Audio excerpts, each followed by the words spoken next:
네, 안녕하세요 선생님들 반갑습니다. 풀따가제입니다. 자, 이번 영상은 패럴드 처음 시작하는 분들 거점을 어디에 잡으면 좋을지 거점을 추천해드리는 영상입니다. 네, 이런 패럴드 같이 자유도가 상당히 높은 게임들은 시행착오를 거치면서 하나씩 알아나가게 되는 그런 과정도 게임의 재미이기 때문에 하나하나 스스로 체험해서 재미를 느끼실 유저분들은 그렇게 하시면 되고요. 그래도 이제 직장인 분들이나 시간이 조금 아까우신 분들, 시간을 효율적으로 쓰면서 최적화된 플레이를 즐기면서 게임의 컨텐츠를 내실 있게 즐기고 싶으신 분들께서는 제가 추천해드리는 거점을 한번 거점으로 잡아보시고 효율적인 자원 파밍, 게임 진행을 이어나가실 수 있으면 좋겠습니다. 그럼 바로 시작을 해보도록 하겠습니다.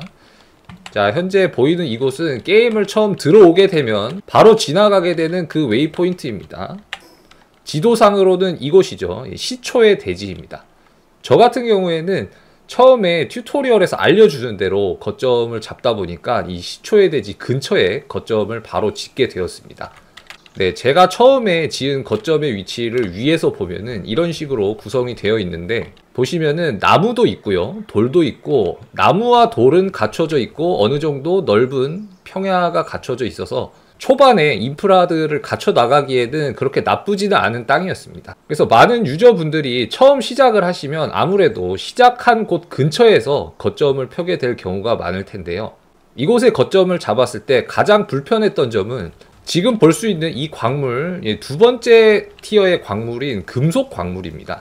이 녀석을 캐기 위해서 직접 여기를 걸어 내려와야 했고요. 이 광석을 다 캔 다음에는 다시 이 절벽을 기어 올라가야 되는 굉장히 불편한 작업을 반복을 하게 되면서 초반 게임을 하는데 굉장히 시간 소모가 심했습니다.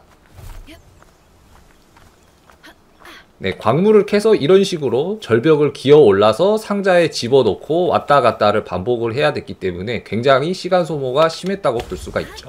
그리고 또 하나, 초반에 중요한 자원 중 하나인 이 펠지움 파편을 캐는 것도 똑같은 과정으로 이 절벽을 기어 올라가야 했기 때문에 제가 처음에 거점을 잡은 자리는 상당히 초반에 비효율적인 자리라는 것을 지나고 나서 알게 됐습니다. 그래서 제가 추천드리는 첫 거점은 이곳이 아니라 여기서 조금 더 내려와서 맞이할 수 있는 이쪽입니다. 맵 좌표상으로는 234에 -487입니다.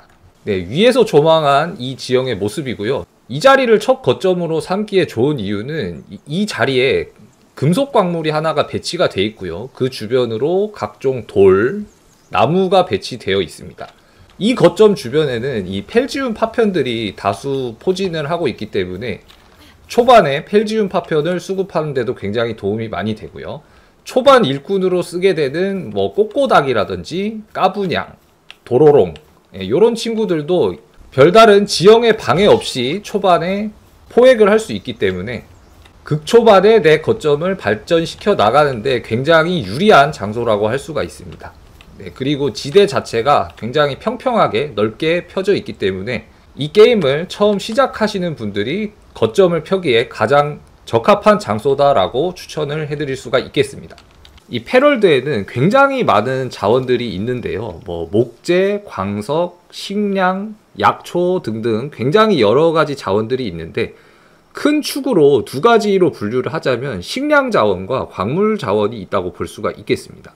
특히 식량 자원 같은 경우에는 이 식료품 탭에서 열매 농원, 밀 농원, 토마토, 양상추 농원, 이것들을 설치를 하게 되면 이 안에서 자체적으로 수급이 가능한 자원입니다. 그것에 반해서 여러가지 무기를 제작한다거나 아니면 건물, 생산 시설들을 제작을 하기 위해서 필요한 광물들은 자체 제작을 할 수가 없고 필드에 깔려있는 광물들을 채취를 하면서 얻게 되는데요. 가장 대표적인 광물 자원으로는 초반에 만나볼 수 있는 목재와 돌이 있고요.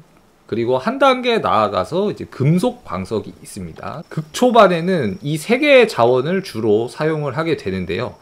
이 목재와 돌 같은 경우에는 벌목장과 채석장 테크를 열게 되면 자체적으로 수급이 가능한 자원으로 바뀌게 됩니다.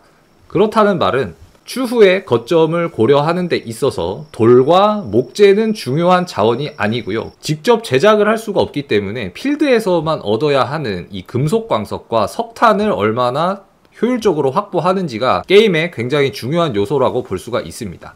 그 이후에는 유황이나 석영 같은 이런 고급 재료들도 필요한데, 유황과 석영 같은 경우에는 게임 전반적으로 필요한 자원은 아니기 때문에 필요할 경우에 수작업으로 조금씩 해주기만 해도 충분히 확보할 수가 있었고요. 이 게임 내내 사용을 하게 되는 금속주괴, 재련주괴, 펠금속주괴, 이 세 개의 금속을 재련하기 위해서는 반드시 이 금속 광석과 석탄을 많이 확보하는 것이 필수적인 요소다라고 볼 수가 있겠습니다. 그렇다고 해서 돌과 목재가 필요가 없다는 얘기는 절대 아닙니다. 돌과 목재는 자체 수급이 되기 때문에 자체 수급을 통해서 굉장히 많은 양을 꾸준히 계속해서 확보를 해야 되고요. 돌, 목재, 금속광석, 석탄 이 4개의 광물들은 지속적으로 파밍을 해줘야 점점 테크를 높여가면서 이 게임을 원활하게 즐길 수 있는데 도움이 됩니다. 그래서 지금까지 금속 광물에 대해서 굉장히 열변을 토했는데, 단도직입적으로 금속 광석을 가장 효율적으로 캘 수 있는 거점 자리 몇 군데를 소개를 해드리도록 하겠습니다. 자, 우선 처음으로는 많은 분들이 추천을 해주시는 장소고요. 이 쇠락한 교회, 좌표상으로는 65에 마이너스 417입니다. 이 쇠락한 교회 웨이포인트를 찾아오셔서 이 교회 뒤편으로 조금 진행을 하다 보면 금속 광물들이 널려 있습니다. 그래서 초반에 제1멀티를 금속 광물을 목표로 하기에 가장 좋은 곳은 이제 이곳이라고 볼 수가 있고요. 이곳의 가장 큰 단점이라고 하면 광물들과 목재가 너무 빽빽히 배치가 되어 있기 때문에 상대적으로 생산 시설들을 건설할 만한 공간적인 여유가 좀 부족하다는 점을 들 수가 있겠습니다. 하지만 이제 초반에는 이 금속 광석을 빠르게 효율적으로 캐는 것이 굉장히 중요하기 때문에 이제 다른 시설은 1거점에서 해결을 어느 정도 하시면서 여기에서는 목재라든지 금속 광석을 위주로 파밍을 하면 되겠습니다. 저 같은 경우는 이 장소를 두 번째 거점으로 이용을 하다가 하늘을 날 수 있는 탈 것을 얻게 된 이후로 이 자리를 철수를 하고요. 새로운 자리를 찾게 되었습니다. 네, 그래서 세 번째로 추천드리는 거점은 192에 마이너스 38. 네, 지금 보고 계신 이 위치인데요. 이 위치 같은 경우에는 지대가 굉장히 높습니다. 네, 한눈에 봐도 알 수 있듯이 주변을 굉장히 위에서 내려다 볼 수 있는 고지대이고요. 이 자리에는 보시다시피 금속 광물들이 굉장히 많이 분포를 해 있습니다. 지금 같은 경우에는 제가 어느 정도 채굴을 진행한 상태인데 이 정도가 남아 있는 것이고요. 또 반대편에는 석탄이 4덩어리 정도 위치를 해 있습니다. 네, 지금은 한 덩어리밖에 안 보이긴 한데 이 주변에 석탄이 다시 젠이 되거든요. 그래서 총 4개 정도의 석탄을 확보를 할 수 있는 자리입니다. 그래서 석탄하고 금속 광물을 이제 동시에 캘 수 있는 광물의 요충지라고 볼 수가 있고요. 이 지형의 단점이라고 하면은 고저차가 좀 심하기 때문에 건물을 지을 때 예쁘게 짓기가 좀 힘듭니다. 그래서 이런 언덕 지형의 단점 때문에 활용할 수 있는 공간의 크기가 그렇게 넓은 편은 아니라는 단점이 있지만 외부의 침입으로부터 완전히 단절된 공간이고요. 굉장히 고지대이기 때문에 마음 편하게 파밍을 할 수 있다는 장점이 있습니다. 이제 또 다른 단점으로는 가끔씩 펠들이 작업을 하다가 이 낭떠러지 밑으로 가끔씩 떨어질 때가 있습니다. 근데 이런 단점은 사실 어느 지형에서나 발생하는 문제이기 때문에 단점보다는 장점이 훨씬 더 많은 광산 요충지, 광물의 요충지다라고 볼 수가 있겠습니다. 마지막으로 소개해드릴 자리입니다. 좌표상으로는 마이너스 259에 마이너스 362입니다.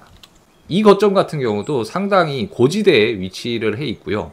네, 이 고지대 위에 상당히 넓은 면적의 평야가 확보가 되어 있는 자리입니다. 그래서 보시면은 곳곳에 금속 광물들도 보이고요. 목재는 굉장히 많이 확보를 할 수 있고 이제 석탄이나 돌 같은 자원은 없습니다만 저 같은 경우는 초반에는 금속 광물을 어느 정도 확보를 하는 용도로 쓰면서 지금은 식량 창고로 완전히 개조를 해서 식량 생산을 집중적으로 하고 있는 거점으로 운영을 하고 있습니다. 제가 이 게임을 하면서 여러 가지 시행착오를 거치다 보니까 한 거점에 뭐 식량과 광산, 생산시설 이런 것들을 한 거점에 다 몰아넣는 것보다는 어느 정도 작업의 결이 비슷한 생산시설들을 모아놨을 때 더 효율적이고 편리하게 관리를 할 수 있다는 것을 알게 됐습니다. 그래서 이제 목장이라든지 농장, 식량에 관련된 것들을 다 모아서 이 거점에서 해결을 하고 있고요. 지금 보고 계시다시피 어느 정도 게임을 진행을 하게 되면 이 종결급 펠들을 이제 사용을 하게 되는데, 이런 녀석들은 덩치가 굉장히 크고요. 이 3D 게임의 특성상 이 개체들끼리 서로 부딪히고 지형 지물에 끼는 경우가 굉장히 많이 발생을 하게 됩니다.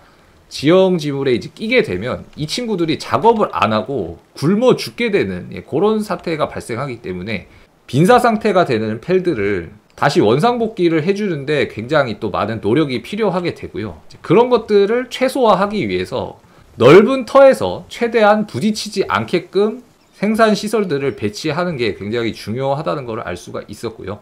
그런 측면에서 거점의 가장 중요한 요소라고 볼 수 있는 넓은 평야가 확보돼 있으면서 고지대이기 때문에 외세 침략이 없는 요 자리를 세 번째 거점으로 활용을 하고 있습니다.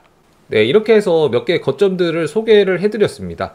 이 게임은 굉장히 다양한 자원을 굉장히 많이 필요로 하는 게임이기 때문에 게임을 하는 내내 얼마나 자원을 효율적으로 빠르게 수급을 하는지가 대단히 중요하다고 할 수가 있습니다. 그리고 초반에 잠깐 설명드렸던 유황과 순수한 석영을 얻는 지역에 대해서 간략하게 설명을 드리고 마무리를 하도록 하겠습니다. 유황 같은 경우에는 이 맵의 남서쪽에 있는 화산지대 쪽에 분포를 하고 있는데요. 저 같은 경우에는 이 영원한 불꽃의 동지의 탑 입구, 여기에 있는 이 웨이포인트, 여기로 이동하시면 여기에 보시면 이 노란색 광물이 유황입니다.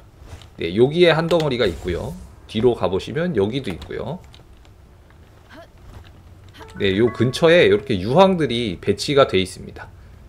그래서 이 한 덩어리를 캐시면 한 100개 정도를 얻어 가실 수가 있는데, 보통 100개 정도만 가져가도 웬만한 총알을 만드는데 충분한 양이기 때문에 이곳에 오셔가지고 수작업으로 3, 4개 정도만 캐가셔도 크게 부족함이 없습니다. 그래서 저 같은 경우에는 유황은 여기에서 수작업으로 캐고 있고요. 순수한 석영 같은 경우는 이 산자를 거부하는 산길, 좌표상으로 마이너스 52에 92입니다.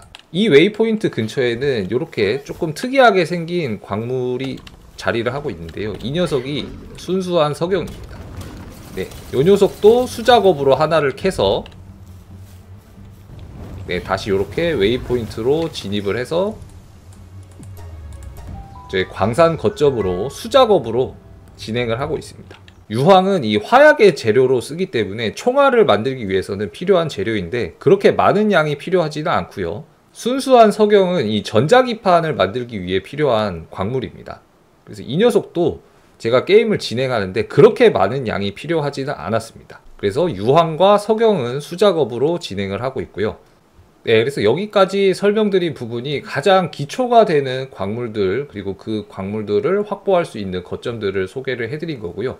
그 이후에 쓰이는 여러 가지 재료들은 이 기본 재료들을 재련을 하는 것을 통해서 다 얻을 수가 있습니다. 그래서 이 펠월드를 처음 접하시는 유저분들이 조금이나마 시행착오를 줄이고 원활하게 재료를 수급하면서 재료 캐는데 쓸데없이 불필요한 시간을 낭비하지 마시고 조금 더 게임의 컨텐츠를 즐겁게 즐기실 수 있으면 좋겠습니다. 오늘 영상은 여기서 마무리를 하도록 하겠습니다. 감사합니다.